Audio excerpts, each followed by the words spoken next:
Lance is an uncommon name nowadays, but in medieval times, people were named Lancelot. Right, so hello again everybody and welcome back. Amazon have just released quite a few devices, but the one we're most interested in is the new Firestick Lite. So today we're going to be taking a look at the specs and see how it compares to the 2nd Gen Firestick and the 4K Firestick, and see if it's actually worth buying. And I am interested to see your thoughts in the comment section down below, so do go and get involved. Right, so that being said, don't forget to hit that subscribe button, and let's crack on.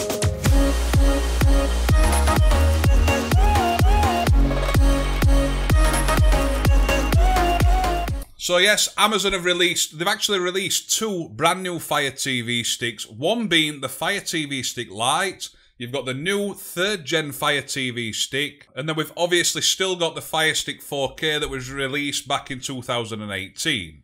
Now if we jump over to Amazon's website, as you can see, they're actually being distributed from September 30th. I've already ordered both the Firestick Lite and the 3rd Gen Fire TV stick. And I will be comparing them to such as the 2nd Gen Firestick, the 4K Firestick, and just seeing how they perform in general when they do get here. But as you can see, the Firestick Lite with Alexa voice remote light, so no TV controls, and this is a 2020 release. A lot of people will be saying, Amazon, why have you done this? It's a waste of time. Why do we want a device that's not as good as the 4K Firestick, which was released in 2018? The main reason, I think, has got to be the price. They were never going to make a device better than the 4K Firestick for less than what the 4K Firestick costs.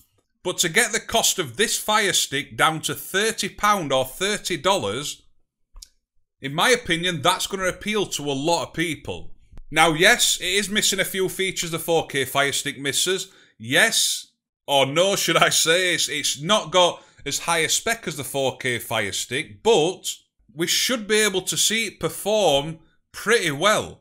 And if you want to buy a streaming device that supports official Netflix, Prime Video, and apps like that, and you just want to buy it as a spare streaming device for the kids' bedrooms, say I want to buy two, I'd rather pay £60 for two Firestick Lites than pay £100 for two 4K Firesticks for the kids' bedrooms. Now, you may see me as being a tight person, but where I can save money, I rather would. I do think the Firestick Lite will sell quite a lot. One of the main differences we see between the Lite version and the other Firesticks is the remote. We do lose the dedicated power button, we lose the volume up and down, and we also lose the mute button. Now, for me, this is quite a big deal because I personally use the CEC feature quite a lot. I use the Firestick remote to power on my TV and control the volume and all that kind of stuff. But if you don't use it for that, then there's no point in paying that bit more for it. So it's nice that there is a budget option for people who don't need those added features.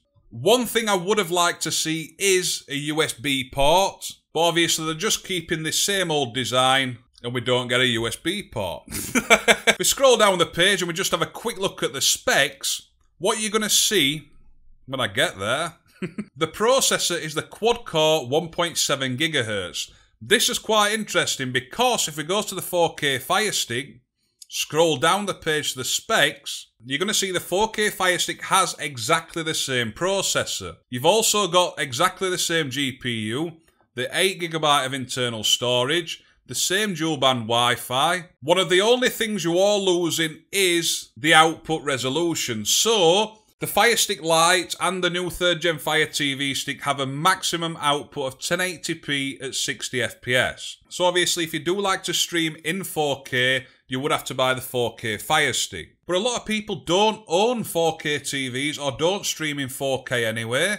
So once again, it's nice to get rid of those features you wouldn't use and pay less for that device. Another thing as well is the RAM. Now, the new Fire TV sticks both still have 1GB of RAM, but it has been upgraded to DDR4 from DDR3. Now, on the Xiaomi Mi TV stick, we saw the performance was quite poor, and that's also got 1GB of RAM. Now, RAM does really help performance, but that little upgrade to DDR4 may have just made it that little bit better. And then the Firestick 4K, that's got 1.5GB of DDR4 RAM. We can quickly jump over to here. This is where you can see the all new Fire TV stick. The only difference between this one and the Firestick Lite really is the control. You see now we get the dedicated power when we get the volume and mute buttons. And you're paying an extra £10 for that, so $40 or £40, and that's for the 3rd Gen Amazon Fire TV stick.